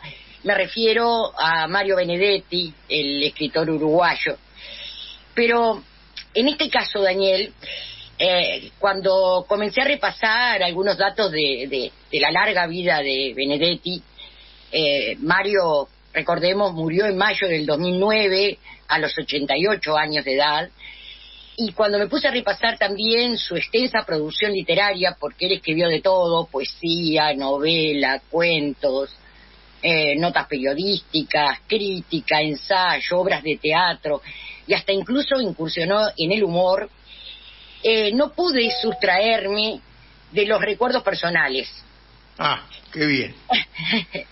Es porque Mario Benedetti formó parte de la vida de muchos de quienes transitamos nuestra adolescencia y juventud en los 60 y 70, y después se quedó para acompañar a las generaciones que vinieron después.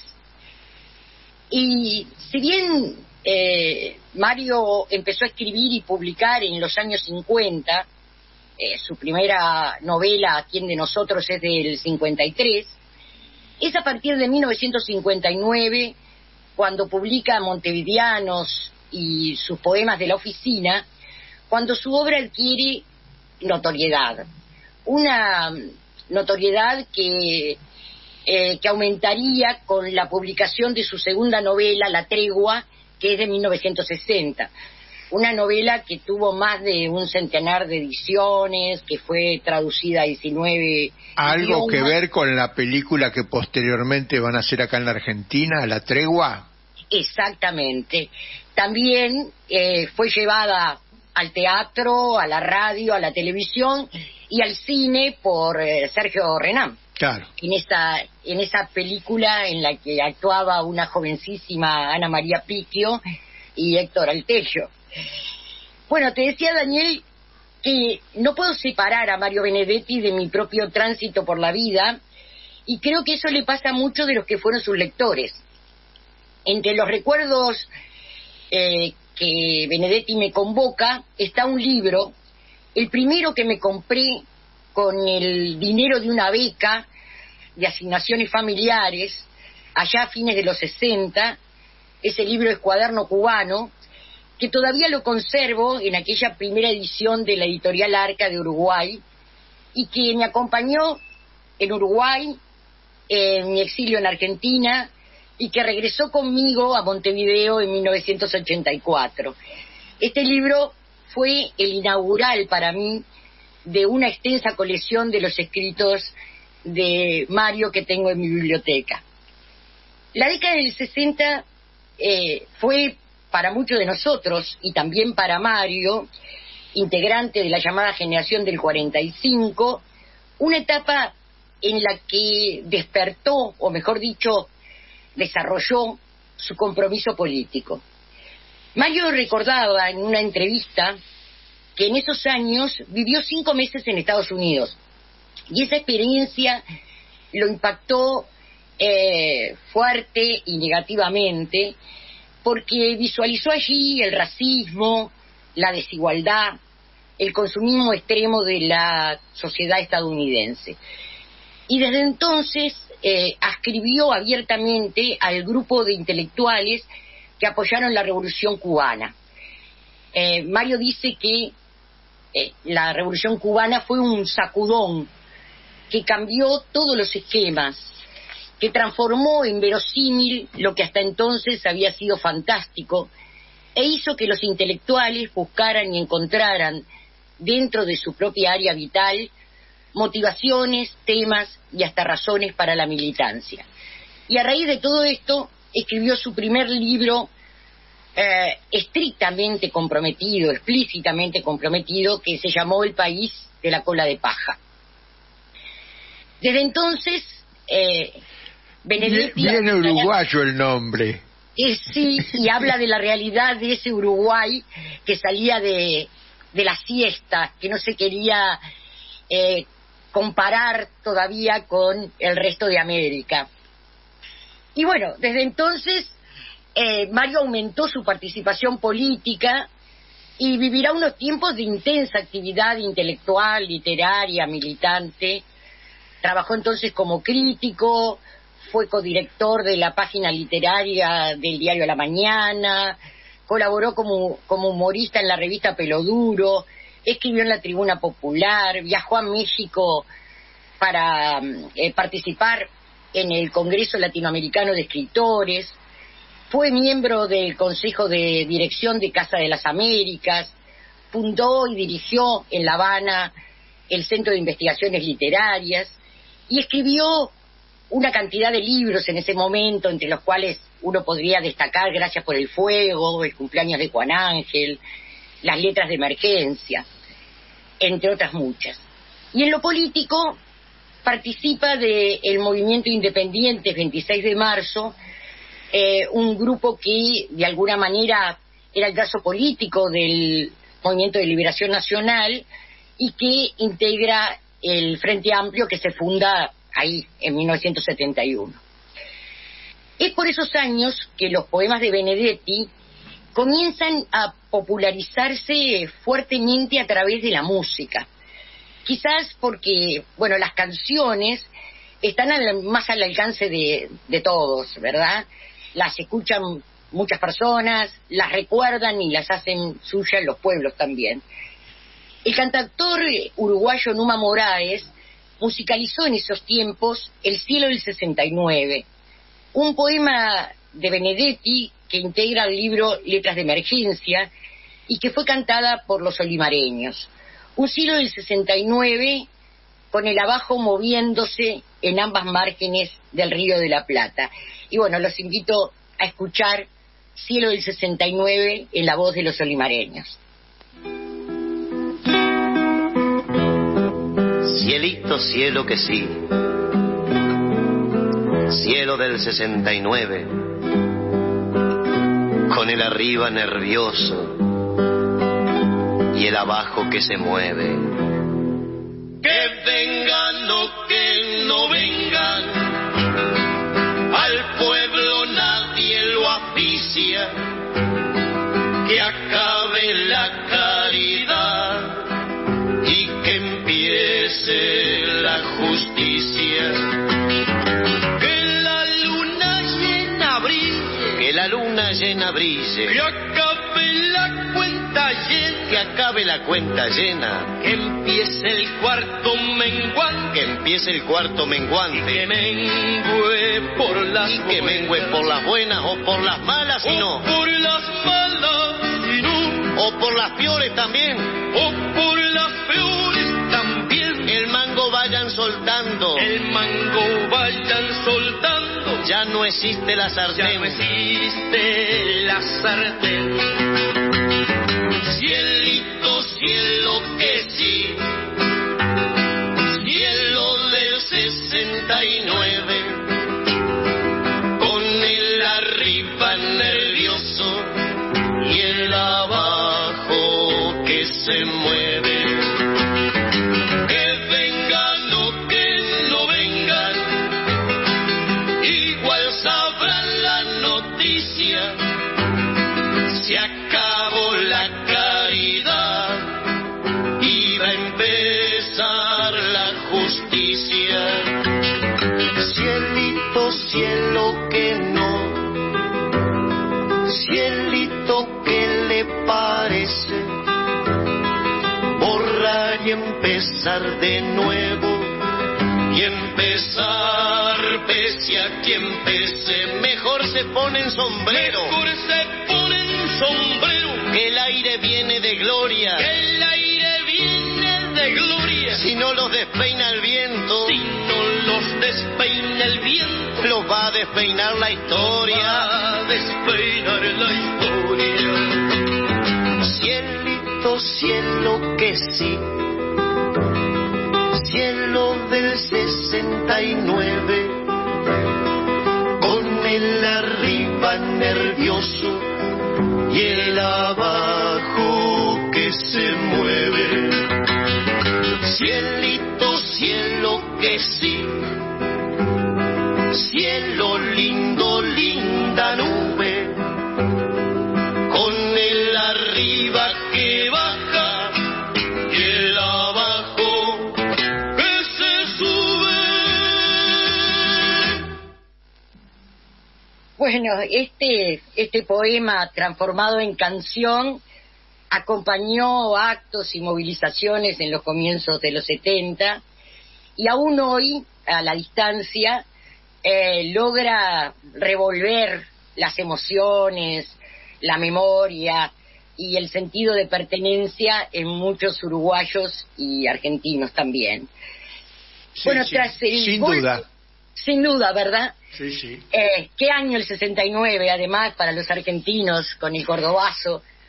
Un subtítulo de uno de los libros importantes que escribí, La historia del PRT, un subtítulo de un capítulo es ese. Ah, mira, es cierto, es cierto. Bueno, tras el golpe de Estado de 1973 en Uruguay, Benedetti se exilió en Argentina. Y la violencia política en ese país lo obligó a un nuevo destierro, con un pasaje, porque fue amenazado por las 3A, y pasó un breve periodo por Perú, en donde también fue expulsado por razones políticas, refugiándose luego en Cuba y más tarde en España, donde establecería su residencia.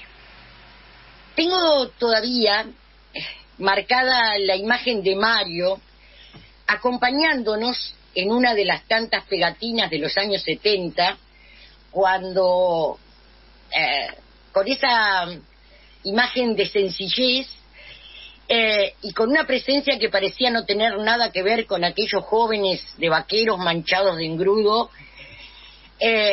sin saber mucho qué hacer con el rollito de los afiches en sus manos, de alguna manera nos hizo ver a un intelectual tan reconocido, estando allí y acompañándonos, como una bocanada de esperanza y de alegría invasora en los tiempos que esperábamos ver prontamente.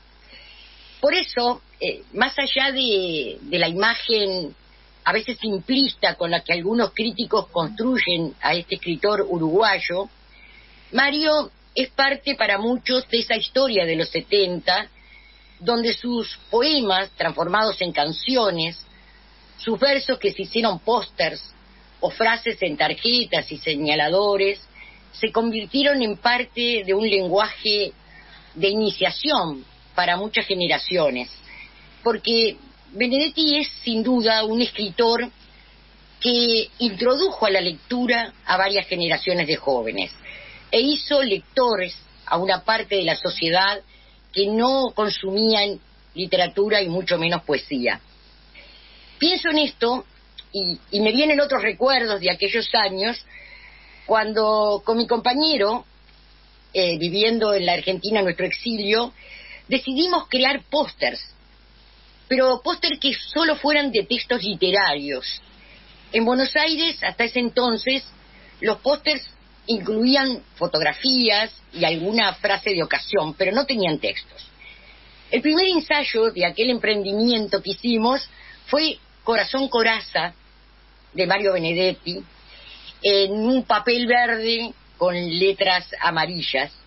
El segundo, Gracias a la vida, de Violeta Parra, y después vinieron Táctica y Estrategia, Hagamos un trato, y Todavía, de Benedetti, entre otros muchos. Vendiendo esos pósters, conocí entonces calle por calle, barrio por barrio, la capital y la provincia de Buenos Aires. Aquel Buenos Aires donde tiempo atrás nació el Benedetti escritor, cuando en un banco de la Plaza San Martín de Buenos Aires, una plaza a la que me encanta volver cada vez que voy a Buenos Aires, y leyendo a Baldomero Fernández Moreno, descubrió que quería ser poeta. Esa icónica plaza a la que el poeta le dedica en Poemas al Azar estas líneas de agradecimiento. Siempre acudo a vos en peregrinación, Plaza San Martín, de los pastitos elegantes y de las muchachas que aprenden a besar con los ojos cerrados como en el cine. En aquellos años de juventud, más precisamente por 1939, Benedetti trabajó en Buenos Aires como empleado en una empresa, alternando múltiples tareas: vendedor, contable, oficinista, cajero. Y atrás habían quedado su paso de los toros natal en el interior uruguayo, su traslado familiar a Montevideo, sus años de primaria en el colegio alemán, su casa familiar en el barrio Capurro, donde, según decía, cada esquina, cada almacén y cada bar eran como habitaciones de la casa, su breve pasaje por el Liceo Miranda, al que abandonó para trabajar por necesidades económicas y que completó dando exámenes libres, y los múltiples oficios en una automotora. En 1941 volvió a Montevideo y consiguió un empleo de oficinista en la Contaduría General de la Nación, y pocos años después se integraría a la redacción del semanario Marcha, que era en ese momento uno de los foros de reflexión y análisis más importantes del Río de la Plata.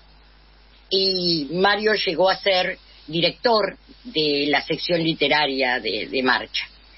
Después vivió unos tiempos de intensa actividad intelectual, literaria y militante.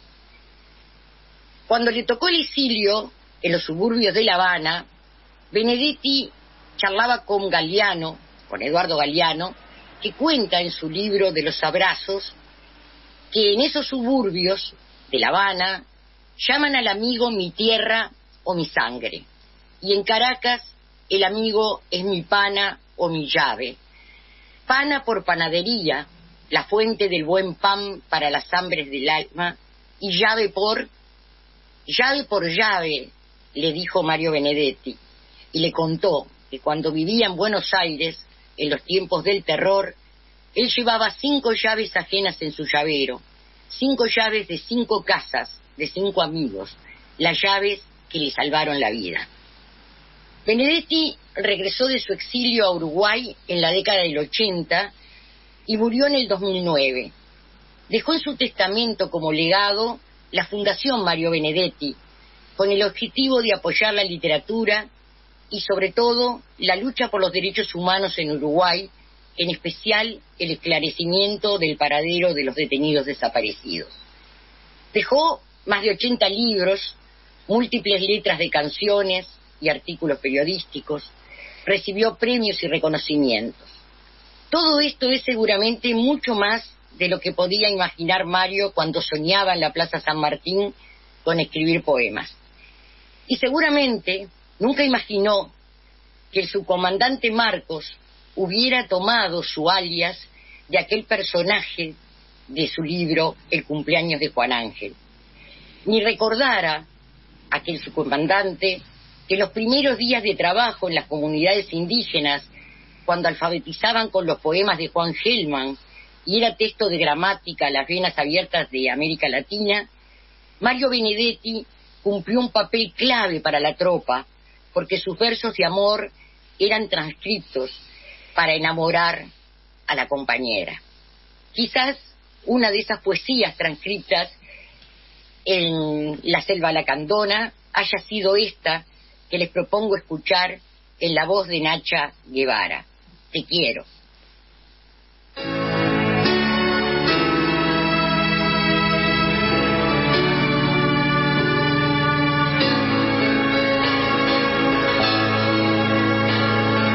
Si te quiero es porque sos mi amor, mi cómplice y todo.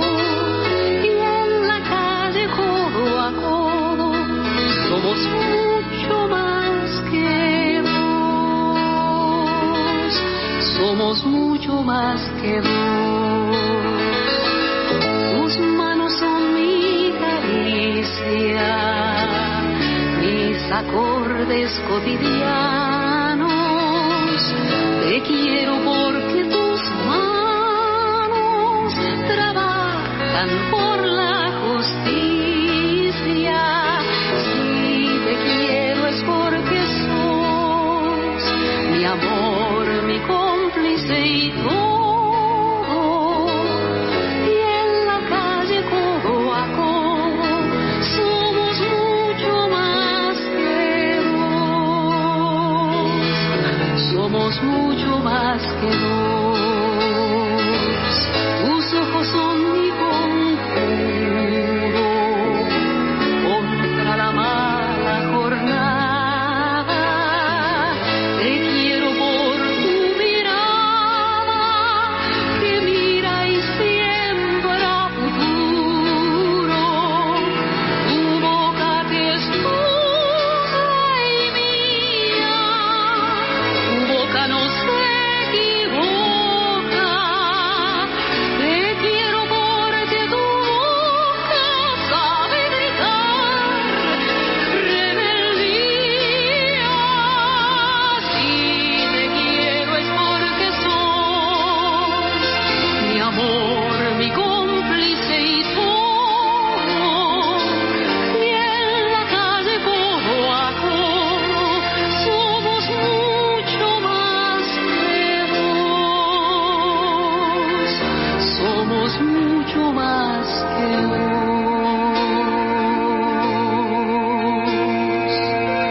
Y por tu rostro sincero, tu paso vagabundo y tu llanto por el mundo, porque sos pueblo. Te quiero y porque amor no es aureola ni canto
Una canción que trascendió las fronteras uruguayas, argentinas y que se expandió por el mundo, ¿no? Por el mundo, sin duda que sí.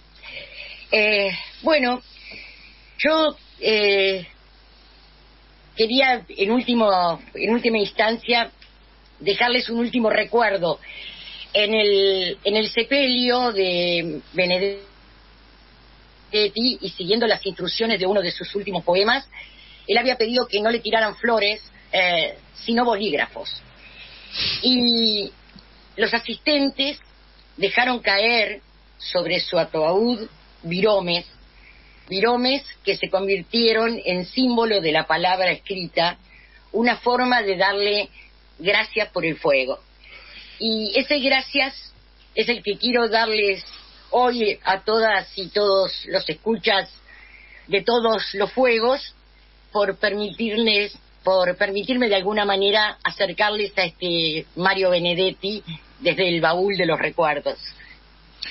Bueno, Silvia, como todos los lunes cerramos el programa allá arriba con mucha emoción, con mucha poesía latinoamericana y revolucionaria. Así es. Nos vemos el próximo lunes. Con lunes. Alguna otra belleza que nos traigas acá para conocer, escuchar y aprender. Gracias. Bueno, la audiencia le decimos que nos vamos hasta el próximo lunes. Veremos qué nos depara la semana, pero acá estaremos firme con Todos los Fuegos por Radio Rebelde.